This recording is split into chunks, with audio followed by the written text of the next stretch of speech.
How to force quit your Finder on your Mac or your iMac.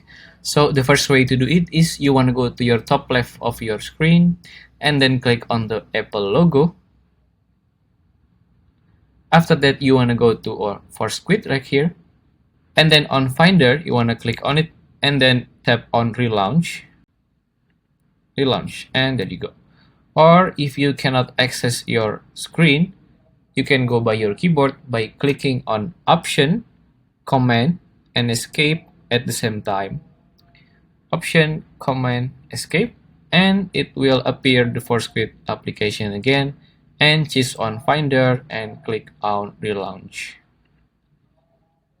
And the third way to do it is you want to go to your top right of your screen and then search for the application named Activity Monitor right here. And then on Activity Monitor, you want to go on search bar and then search for Finder. And on Finder, you want to tap 2 times on your mouse or your trackpad. Tap 2 times and there you go. You want to choose on quit right here and then click on force quit.